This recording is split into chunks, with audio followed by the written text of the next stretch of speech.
back to Travels with Alicia. In this episode, I will talk about Philadelphia, Pennsylvania.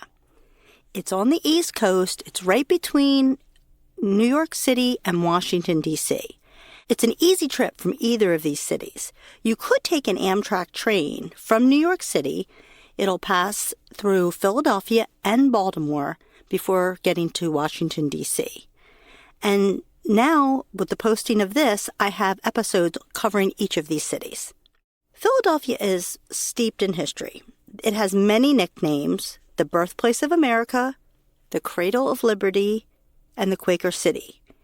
But the two most famous nicknames are Philly and the City of Brotherly Love. If we look all the way back to the 1600s, it was William Penn that founded Philadelphia. He actually gave the city its name. The word Philadelphia is derived from two ancient Greek words, philos and adelphios, which literally mean the city of brotherly love. So William was given this land from the King of England, and it's really kind of interesting because the king's family owed William Penn's family a lot of money. This worked out great for him because he was a Quaker, and he wanted to have a place to practice his religion and welcome those who were fleeing religious persecution. Still standing today in Philadelphia is the Arch Street Friends Meeting House. It's one of the oldest and largest meeting houses in the whole world. And while it's often associated with William Penn, it was actually built about 100 years later. It's still in operation. You can visit it. So my mom is a Quaker, and I've actually been there before. It feels like you've really stepped back in time. And most Quakers practice simplicity, except maybe for my mom. We just didn't practice that part of the religion. But it is funny. It's not a fancy church, a temple, or a mosque. It's more like a colonial schoolhouse. So I'm trying to describe it to you. But it's definitely worth a visit if you're interested in the history of religions. And so while history is fascinating, let's move on to what else there is to do in Philadelphia today. So I want to start with art because I happen to love murals and street art, and Philadelphia is the best city in the whole USA for street art. I don't think Philadelphia really promotes this enough. There are over 4,000 murals and street art in Philadelphia. You can find tours and apps where you can plot your walks or drives to see many of these works. And there is a theme running through many of them. It's a theme of freedom or activism. So you will see that in a lot of the work. And I highly recommend to come to Philadelphia and see as many as you can of these murals and street art. Another place to visit in the art world is the Philadelphia Museum of Art. And even though it's one of the best art museums in the whole country, it is recognized by most tourists for its role in the 1980 Rockies movie. So Sylvester Stallone played a boxer named Rocky Balboa, and he ends his morning trainee runs through the streets of Philadelphia by running up the Philadelphia Museum steps. It's kind of symbolic of a city where the underdog can become a champion through his hard work and determination. So there's a Rocky statue that can be found outside of the museum, and you'll see lots of tourists taking pictures next to it. But the museum itself is fantastic, and I highly recommend it. There's many other art museums, but I'm going to mention only one more just because it's so unique. I'm going to mention the Barnes Foundation. And this is set on 4.5 acres of landscape grounds, and it has an amazing collection of the masters. What I mean is it has like 181 Renoirs, 59 Matisse, countless Picassos, and even groundbreaking African art. So my sister happens to have a membership to this museum. So I've been several times, and it's unbelievable. What's really interesting, one is how much of the masters are found in this one museum, but they also have some unique works by each of these masters. So you may say, I kind of can recognize what a Matisse looks like or a Picasso, but they will have works that you would not recognize, and it's really interesting. So one thing I can say is not everyone loves museums. So one of the things I like to do is play a game when I go to museums. And my sister and I did this the last time we were there. We basically, as we're going room to room, we pick one picture or artwork that we love from that room. What is our favorite piece from this room? And we take a picture of it. So we went through the whole museum and did this. And at the end, we only had 2 actually works or paintings that we picked the same. Everything else was different. So this is just, it's fun, and it's a good way to get people engaged at a museum when it's not something that they normally like to do. It becomes a more fun activity. So I highly recommend it. And I also highly recommend visiting the Barnes Foundation. So let me now just talk about a lot of the important tourist attractions. The first one is related to history. It's the Independence National Historic Park. So I don't know if you know this, but in 2015, Philadelphia was named the first UNESCO Heritage City in the United States of America. So they have several things that you should see, but the 2 most important are Independence Hall, and this is where the Declaration of Independence and the United States Constitution were adopted by the Founding Fathers. You can even get your national park passport stamped here. So that's exciting. The other thing is the Liberty Bell. So the Liberty Bell is a symbol of freedom in our country, and it arrived in Philadelphia from London in 1752. And they signed off that everything was fine with it, but they didn't even test it. So when they actually put it on a stand and tested the sound, the bell cracked. And then it got melted down, and 2 Philadelphia craftsmen, John Pass and John Snow, recreated the Liberty Bell. And they did things like add copper. They did all these things to make it stronger, but it was totally insufficient. So it cracked again, and it was just left this way. And so that's why there's a crack in the Liberty Bell, and you can see it right there in this Independence National Historic Park. So another place to visit in Philadelphia is the Franklin Institute. This is a famous science museum that's been there for decades.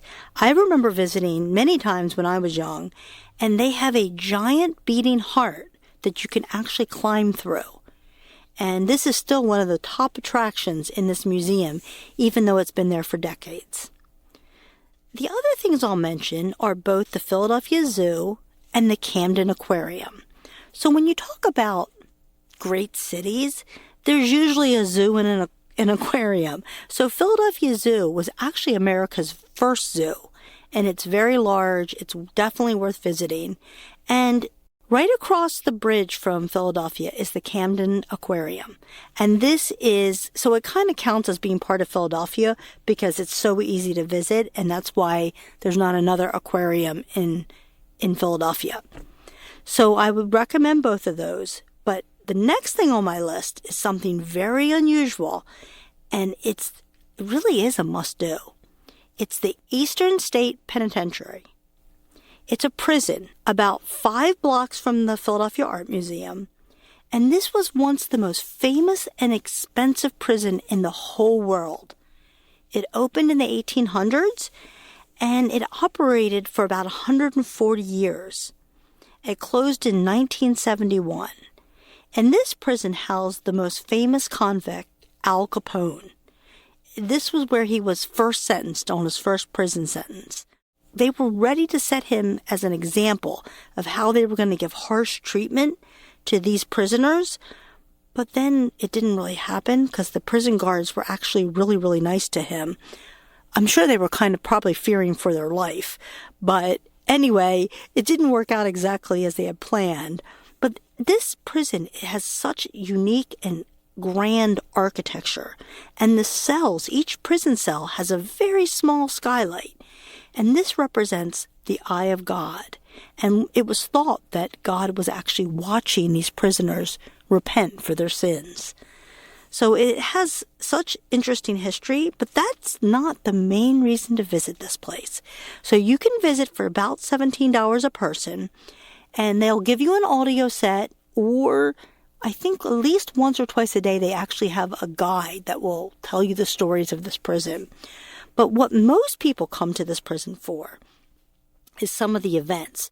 So in the summer, they have Sunday events where you can visit and you can go on a guided tour, but they also have a beer garden in the grounds. Another thing, and this is the real reason it's really well known, this is the scariest Halloween event in the entire United States. I have never been to it, nor will I ever go, but it goes on for 8 to 10 weeks. And the pricing of this depends on how close you are to Halloween. So you're basically going through this old abandoned prison, and I know that they even had to change the rules because they used to grab people and drag them into rooms and stuff. And so I think that you have a choice you can be touched or not touched or whatever. But this, if you love Halloween or you love scary things, you have to visit the Eastern State Penitentiary in Philadelphia and try to visit over the several weeks around Halloween, and you'll never forget it. And you might even have nightmares forever. So let me move on. What else is there in Philadelphia other than scary things? One is the famous Rittenhouse Square. And this is in the heart of Center City. Rittenhouse Square is known for its green spaces, upscale shopping, a lot of alfresco dining, and some of the best hotels. This is where I would recommend you stay if you come to Philadelphia. So they have a lot of boutique hotels, such as the Franklin on Rittenhouse. They also have the Logan, which is part of the Curio collection from Hilton. They have a Kimpton Monaco. So they have a lot of upscale hotels, but also my favorite Philadelphia restaurant is right in Rittenhouse Square. And it's named Park, P-A-R-C. It's part of the Steven Starr restaurant group. It's a French bistro. It's very large, but it's hard to get a seat. I was there less than 2 weeks ago on a Friday at 11:30. And we couldn't get a table. There was 4 of us. We did get the last seats at the bar, and they were so packed. They said it would be several hours if we wanted a table.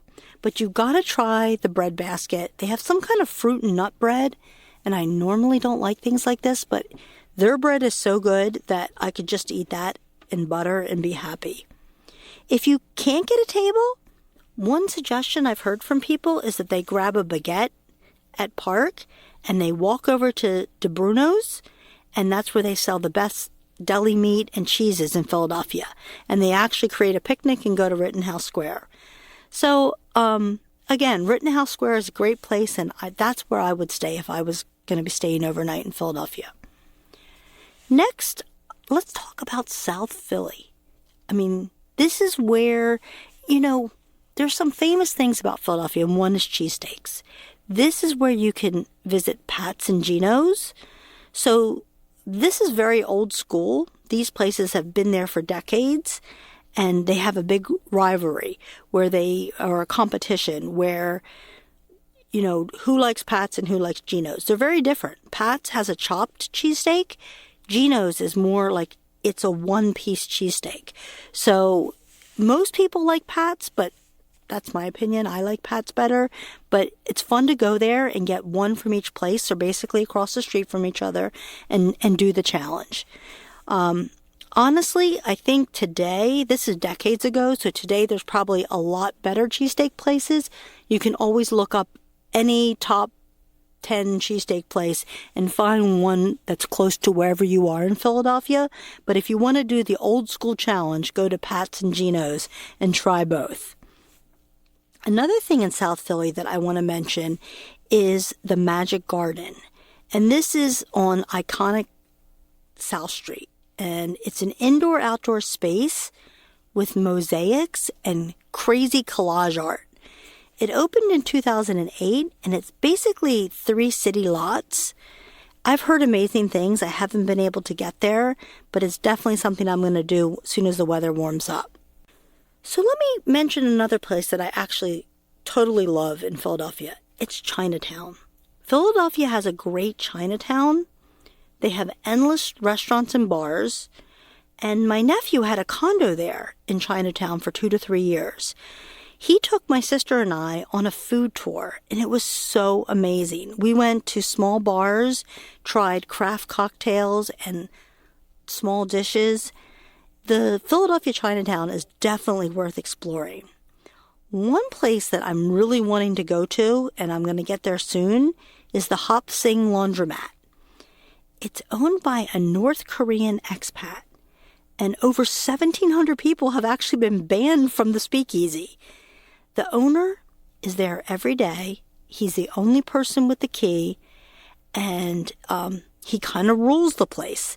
He hates loud people and drunks. He enforces a very strict dress code, and there's no phones. But this is like kind of the spirit of what a real speakeasy is. So I highly recommend, if you can get there, try it out. It's open, I think, Thursday to Saturday, like at 5 o'clock. They don't have food, but there's so many restaurants close by that it's a fun place just to go and have some drinks. So what else is close? Right near Chinatown is the Reading Terminal Market. And this is one of the oldest and largest public markets in all of the United States. They opened in 1893, and there's about 76 stores or merchants in there. So I've talked about Philadelphia cheesesteaks, but there's other Philadelphia food that just people go crazy for. So one is Philadelphia pretzels. So you can definitely get those at the Reading Terminal Market. You can get the cheesesteaks we've been talking about. But another Philly favorite is the roast pork sandwich. And there's a place in the market that received the best sandwich in the USA. And it's basically roast pork, provolone, and broccoli rabe. I tried it, and it was amazing. Maybe even too juicy. It drips everywhere. And you can get it at a place called D. Nick's. That's the name of the restaurant within the terminal market. So finally, I'm going to mention one last place, and it is not even in Philadelphia, but I have to mention it because if you like gardens, Longwood Gardens is the highest rated garden in the whole United States, and it's 40 minutes south of Philadelphia. So I'm not going to do this justice by talking about it now, but I will do a full episode on Longwood Gardens, and it's absolutely gorgeous. So keep it on your radar if you happen to love that and you're anywhere near Philadelphia. So the last thing I want to touch on is sports. You can't talk about Philadelphia without talking about sports. Philadelphia is the city where they actually grease the light poles so fans don't climb up and hurt themselves. We go from baseball, which are the Phillies, to basketball, the 76ers, and the world-famous football team, the Eagles. There are so many places that you can either go to watch the games or you can go to a pub, such as Chicky and Pete's, which is a famous place in Philadelphia, and there'll always be mob of fans if there's games playing. So I do want to mention one last thing that I just heard. It's kind of breaking news that Philadelphia will be hosting 6 of the World Cup soccer games in 2026. The final game will actually be held right outside of New York in New Jersey. So our area here in the Philadelphia area is going to be hopping in June and July of 2026. So one thing I want to say is if you want to get to Philadelphia, you might want to do it before then, because I'm sure the prices will be very high when we get to that point when the World Cup is coming our way. Thank you for joining me on this episode of Travels with Alicia. I hope you agree that Philadelphia is definitely worth getting to and visiting. Stay tuned for more episodes of Travels with Alicia.